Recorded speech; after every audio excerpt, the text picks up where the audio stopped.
Students, आज हम करेंगे माइक्रो टीचिंग क्या होता है उसका और उसका प्रोसेस क्या है, क्योंकि इसके क्या प्रोसीजर है उसका। जो माइक्रो टीचिंग है वो सबसे पहले यूज़ की थी एलन ने 1963 में। एलन थे, वो स्टैनफोर्ड यूनिवर्सिटी से बिलोंग करते थे। इंडिया में ये सबसे पहले कंसेप्ट 1967 में डी तिवारी ने यूज़ किया था। माइक्रो टीचिंग क्या है? माइक्रो टीचिंग एक, हम बोल सकते हैं कि टीचर ट्रेनिंग कंसेप्ट है जो प्री सर्विस और इन सर्विस टीचर्स के लिए होता है फॉर देयर प्रोफेशनल डेवलपमेंट। ये एक तरह से टेक्निक ऑफ ट्रेनिंग है जिसमें कोई, जैसे हम स्किल्स को लर्न करते हैं through the scale down process of teaching one. अब मैं बात कर रही हूँ स्केल डाउन। स्केल डाउन क्या है? स्केल डाउन इज़ कि हमने इस क्लास, जो नॉर्मल क्लासरूम होता है उसकी जो कॉम्प्लेक्सिटीज़ हैं उसको रिड्यूस कर दिया है। रिड्यूस कैसे किया है? हमने क्लास साइज़ को रिड्यूस कर दिया है 5 to 10 स्टूडेंट्स तक। क्लास जो टाइम है वो 35 मिनट्स का होता है, उसको हमने रिड्यूस करके 5 to 7 मिनट्स कर दिया है। एक हम नॉर्मल क्लासरूम में जब हम टीचिंग करते हैं तो हम उस टीचिंग के दौरान डिफरेंट स्किल्स को यूज़ करते हैं। हम उस टाइम क्वेश्चनिंग स्किल भी यूज़ कर रहे होते हैं, हम नरेटिंग भी कर रहे होते हैं, हम ब्लैक बोर्ड भी यूज़ कर रहे होते हैं, ठीक है, हम एक्सप्लेन भी कर रहे होते हैं। तो हम एट ए टाइम कितनी स्किल्स को यूज़ करते हैं। लेकिन माइक्रो टीचिंग में क्या होगा कि हम एट ए टाइम एक स्किल को यूज़ करेंगे। इससे क्या होगा कि मतलब कि हमें उस चीज़ को प्रैक्टिस करने में मतलब टाइम मिल जाएगा और हमें उस चीज़ की फीडबैक मिलेगी। हम जो गलतियां करेंगे उसको ठीक करेंगे। तो मतलब ये है कि जो माइक्रो टीचिंग वो हेल्प कर रहा है टीचर ट्रेनिंग को कि वो अपनी स्किल्स को डेवलप कर सके, ठीक है, जो नॉर्मल क्लासरूम में उसको डिफ़िकल्टीज आ रही हैं उसको ओवरकम कर सके। आगे डिफरेंट ऑथर्स ने डिफरेंट डेफिनेशंस दी हैं माइक्रो टीचिंग की। एलन ने दिया था माइक्रो टीचिंग क्या है? स्केल डाउन टीचिंग प्रोसेस है जिसमें क्लास साइज और क्लास टाइम को रिड्यूस कर दिया जाता है। बुश ने कहा था कि ये टीचर एजुकेशन टेक्निक है जिसमें टीचर्स को अलाउ किया जाता है कि वो टीचिंग स्किल को मतलब डिफाइन, जो प्रिपेयर उन्होंने लेसन्स को प्रिपेयर किया हुआ है उसको, ठीक है, उसको 5-10 मिनट्स में उसको परफॉर्म करेंगे स्मॉल ग्रुप्स के सामने, ठीक है, और उनको ऑब्जर्वेशन की जाएगी और उनके रिजल्ट्स को उनको फीडबैक की फॉर्म में बताया जाएगा। नेक्स्ट डेफिनेशन है, उन्होंने बोला कि माइक्रो टीचिंग क्या है? स्केल डाउन टीचिंग है जिसमें एक टीचर टीच करता है स्मॉल ग्रुप को। जो ग्रुप है वो 5 पीपल्स का होता है जिसमें हम 5 to 10 मिनट्स के लिए टीच करते हैं। ये सिचुएशन हेल्प करती है कि हमें क्लासरूम टीचिंग जो है हमें उसमें एडजस्टमेंट। आगे है हमारे पास फेजेस ऑफ माइक्रो टीचिंग की। माइक्रो टीचिंग की क्या क्या फेजेस है? हमारे पास माइक्रो टीचिंग की 3 फेजेस होती हैं। First phase is knowledge acquisition. इसमें क्या होगा? इसमें वो नॉलेज को एक्वायर कर रहा है, अभी नॉलेज उसको मिल रही है। तो इसमें क्या होगा?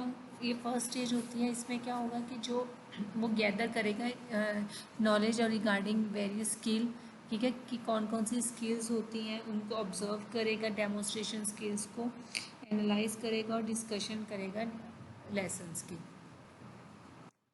टीचर ट्रेनिंग क्या होता है? उसको हम उसको डेमो देते हैं लेसन्स की कि हाँ डिफरेंट लेसन्स कैसे परफॉर्म करना, वो ऑब्जर्व करता है, ठीक है। इसमें मतलब वो इस फेज़ में वो उनको हर उस माइक्रो टीचिंग प्रोसेस की हर तरह से नॉलेज मिल रही है। नेक्स्ट जो हमारे पास स्टेज है वो हमारे पास है स्किल है। स्किल में क्या होगा कि अब वो वर्किंग में आ जाएगा, ठीक है, मतलब पहले क्या कर रहा था? वो ऑब्जर्व कर रहा था, लेकिन वो खुद अब ट्रांसफर पे मतलब वो खुद उस स्किल को परफॉर्म करेगा। सबसे पहले वो माइक्रो लेसन बनाएगा उसके ऊपर, फिर उसको वो परफॉर्म करेगा, फिर उसको उसके ऊपर फीडबैक मिलेगा, उस फीडबैक में जो उसको नेगेटिव पॉइंट्स मिले उसको वो ठीक करेगा, ठीक है, और फिर से परफॉर्म करेगा। तो ये इसमें क्या होगा कि ये सेटिंग मतलब और इसमें माइक्रो टीचिंग सेटिंग को हम अरेंज करेंगे, नॉर्मल क्लासरूम में नहीं करें। मैंने स्टार्टिंग में बताया था कि इसमें क्या होता है कि क्लास साइज़ को रिड्यूस कर दिया जाता है। नॉर्मल क्लासरूम में जो बच्चे होते हैं उनका हम कम कर देते हैं 5 to 10 मिनट्स, 5 to 10 स्टूडेंट्स होते हैं, 5 to 7 मिनट्स के लिए वो लेसन को परफॉर्म करता है। टॉपिक का साइज़ हम कम कर देते हैं, तो इसमें वो सारा मतलब इस फेज़ में वो सारा काम करेगा। नेक्स्ट है ट्रांसफेरिंग फेज। ट्रांसफेरिंग फेज क्या है? जो उसने ऊपर पिछली स्टेज में स्किल को एक्वायर किया है वो रियल लाइफ सिचुएशंस में जाके उस चीज़ को इम्प्लीमेंट करेगा। तो हम डायग्रामेटिकली इसको, जो क्लिफ्ट थे उन्होंने प्रेजेंट किया था फेजेस को, ठीक है। फर्स्ट फेज में नॉलेज एक्वायर कर रहा था, उसमें वो ऑब्जर्व कर रहा था, लेसन्स को एनालाइज कर रहा था, डिस्कशन कर रहा था। नेक्स्ट फेज जो थी वो स्किल वाली थी, उसमें क्या कर रहा था, वो लेसन्स को प्रिपेयर कर रहा था, प्रैक्टिस कर रहा था, देन उसको फीडबैक मिल रही थी। उस फीडबैक के ऊपर वो काम कर रहा था, अपनी गलतियों को सुधार रहा था, दोबारा से लेसन बना रहा था, फिर से प्रैक्टिस कर रहा था, ठीक है। तो एक तरह से ये लूप चल रही थी फीडबैक की। देन वो जो ट्रांसफ़र फेज़ आ जाती है जिसमें वो ट्रांसफ़र करता है स्किल्स को टू द आगे है माइक्रो टीचिंग का क्या प्रोसीजर होता है, ठीक है। इन फेजेस को ही ध्यान में रख के उसके प्रोसीजर आता है। तो फर्स्ट स्टेप है प्रोसीजर में कि क्या सबसे पहले क्या होता है कि डिफाइन किया जाता है स्किल को, कि हाँ ये पर्टिकुलर स्किल क्या है, उसके बारे में नॉलेज दी जाती है, अवेयरनेस दी जाती है। सेकंड है उस स्किल, फिर उसको डेमो दी जाती है उस स्किल को कि हाँ एक्सपर्ट्स के द्वारा कि कैसे उस स्किल को परफॉर्म करना है, ठीक है। तो टीचर ट्रेनिंग क्या होता है, उस चीज़ को ऑब्जर्व करता है कि उसको मतलब कैसे क्या चीज़ें ध्यान में रखनी है क्या नहीं। ये ऐसा भी हो सकता है कि उसको वीडियो टेप्स के मतलब के थ्रू भी हम ट्रेनिंग दे सकते हैं, ठीक है, डेमोस्ट्रेशन दे सकते हैं, या फिर फिजिकली भी वहाँ पे कोई एक्सपर्ट के थ्रू भी दिए जा सकते हैं। नेक्स्ट है जब वो उसके बाद वो पर्टिकुलर स्किल को सिलेक्ट करेगा कि मुझे इस स्किल के ऊपर देना है, तो उसके ऊपर वो लेसन को प्लान करेगा। अब ये जो लेसन है वो शॉर्ट लेसन होता है, जैसे एक टॉपिक है उसका सब टॉपिक होगा जो उसको 5 to 7 मिनट्स में कंप्लीट करना है।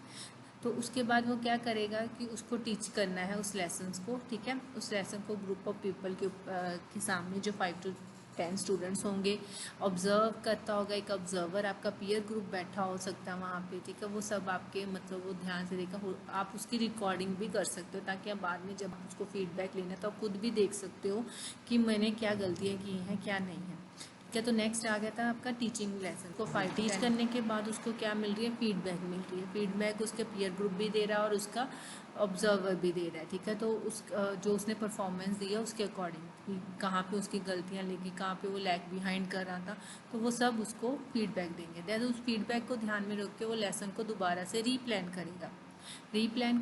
मतलब जो भी उसकी मिस्टेक्स की उसको दूर करने की कोशिश करेगा। रीप्लानिंग के बाद वो दोबारा से उसको रीटीच करेगा। जब वो टीच कर रहा दोबारा से फिर से उसको फीडबैक मिलेगा, ठीक है।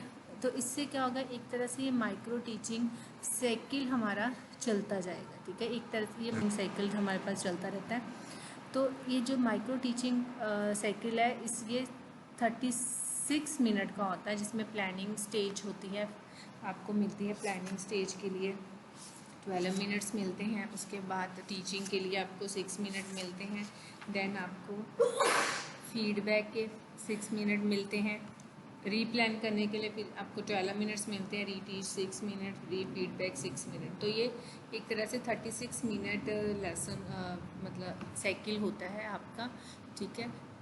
ये लूप चलती रहती है, मतलब जब तक, ठीक है। जब आपने एक स्किल आपने परफॉर्म कर ली, आपने उसके ऊपर रीप्लान भी कर लिया, फिर आप जाके बैठ जाओगे, आपका मतलब ऑब्जर्वर के करेक्टर में आ जाओगे, जो बच्चे आपको ऑब्जर्व कर रहे थे पीयर ग्रुप का आपका, फिर वो आपका पीपल टीचर बन जाएगा, ठीक है। तो ऐसे हर बच्चे को सेटिंग मतलब इस ट्रेनिंग में हम बच्चों को दे सकते हैं माइक्रो टीचिंग साइकिल में।